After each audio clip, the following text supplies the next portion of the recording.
Oh, yesterday I didn't check it for a burnout. You know that thing's probably a burnout with open windings. So I got some acid scavenger and some new bright for the coils. Let's get out there and get this compressor rocking and rolling. All right, so I got the little quick checker. Let's give her the tester and see if she burned out.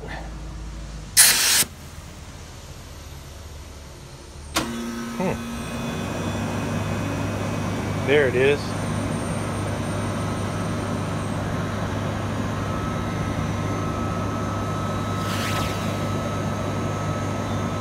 Well, he didn't change color, so it's not a burnout. It doesn't smell like a burnout.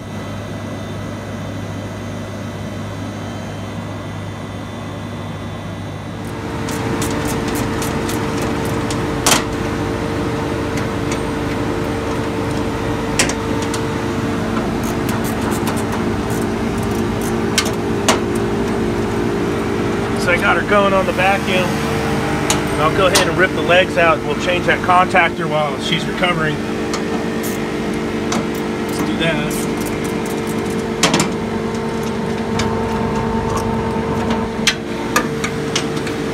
Got this mat down here to kneel on and get this cover off of here, and our contactor's over here. We'll get that changed out real quick. While the recovery unit's been pulling down, I got my contactor changed out, all tidied up. I don't think that one's been changed. You can see it.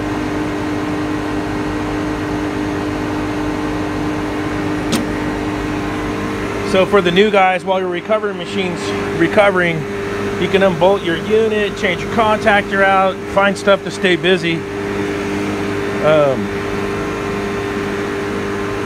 Let's have my heads up.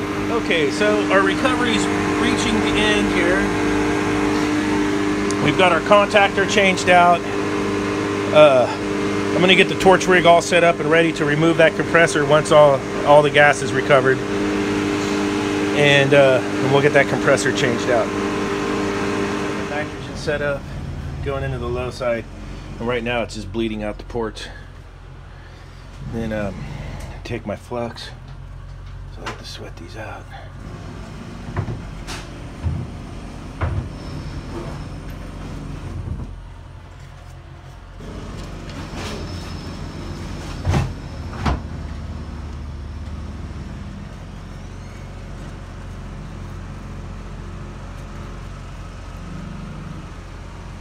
All right, now I'm ready to sweat them out.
Sweated in. Got my nitrogen virgin over here. I'll get the switches back on, and then we'll work on the electrical. I'm going to keep the nitrogen going through there for a little bit. And I had, if you're wondering what I was doing with this down here, I had this hooked up like that so it wouldn't fall down while I was sweating it, because it'll get hot and fall out of there, you know. So I just made like a little little bridge there to hold it up. Okay, so I got some nitrogen in there. I'm checking all this stuff with soap bubbles. We'll check all of it, and then we're gonna go inside the box and I'll show you the 5 indoor coils, and we'll check those too for leaks, because those old TXVs were flared in. So while we got the system empty, now's the time to check everything. So let's get in there and check it. Alright, so here's one. Let me get the light on. These are just internally equalized valves right here.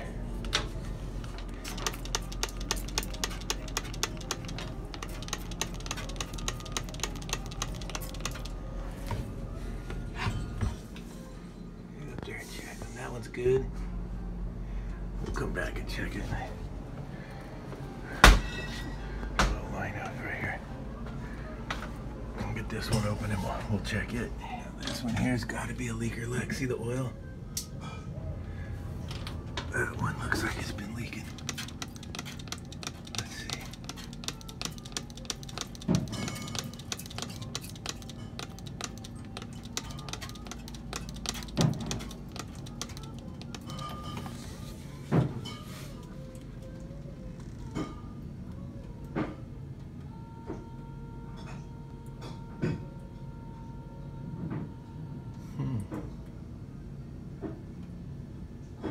I'm gonna check that one with the wrenches. Oh, right on the cap right there, look.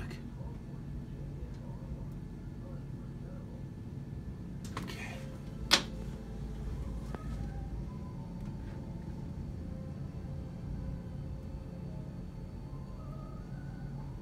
I gotta get that one tightened up. Okay, I came out to check my microns. So I'm doing one hose off the receiver to the vacuum pump. I got my micron gauge hooked up to the low side. Down to 400, where are we at? 410 now. Out of the 15 evaporator fan motors, I only had 2 that were bad, so I'm getting them replaced out. And I got all the leaks fixed on the flare nuts at the TXVs. And we'll get the vacuum pulled down good. All the evap's tidied up, and then we'll get this thing charged up and running. Oh yeah, I got to clean the coil out. I bought some new bright. I'm going to shine up this coil and that coil while we're out here. We'll get this guy too, don't worry. We'll do the trifecta. We got her down to 400 microns. She's valved off. She's been holding like that for about 10 minutes now. So we're giving her a bit longer. Everybody's turned off. I went ahead and backseated the valve.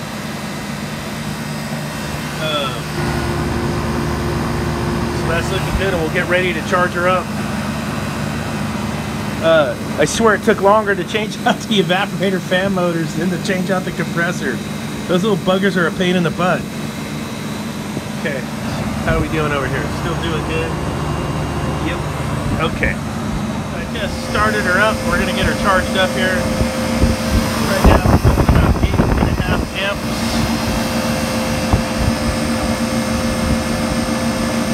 And the box is hot. So I'm going to let it run for a bit here. And see the sight glass is bubbling real good. And we're going to let it run for a bit and stabilize out, and then we will finish charging this up. I'm going to clean the coils after I get it charged. So I didn't want to charge it up with a wet coil. A little heads up for the new guys. I've had it running for a little bit. I just closed off the king valve there on the liquid line. I'm going to check my pump down. And see where that's at here. We'll let it come down.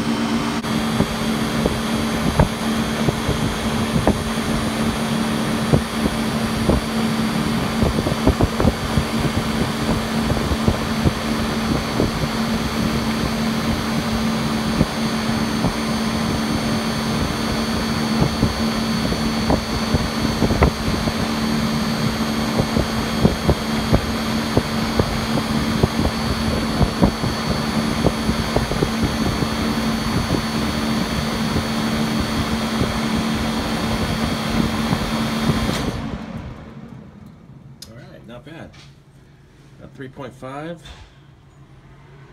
And let's see where she kicks back on it.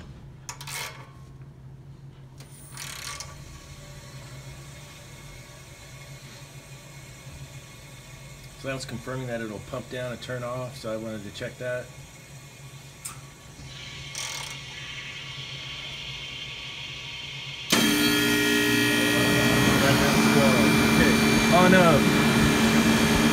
On these heat craft units, that's what they give you for your suction pressure control.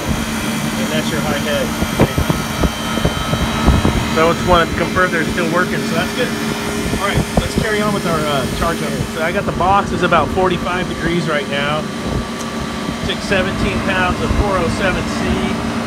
Here's what we're looking at. We got 9.5 degrees subcooling and a compressor superheat of 27.5. The box is still pulling down. 29 degree evaporator, 93 condensing. And still got some work to do, so the TXVs will throttle down some more still.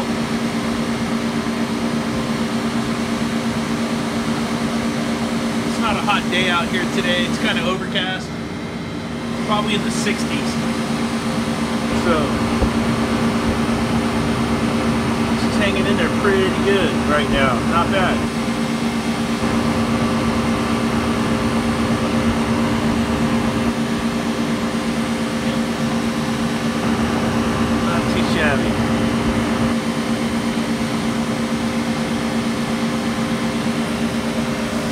Oh yeah, I went and I got the new Bright on there, super duper. Let's get them tidied up. Coil cleaner going.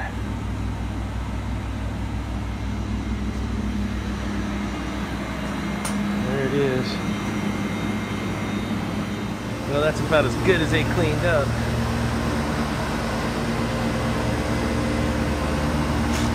Like putting lipstick on a pig, baby.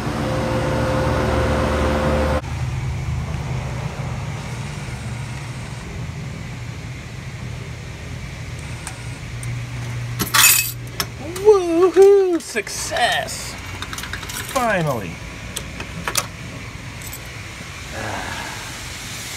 Let's wash this thing.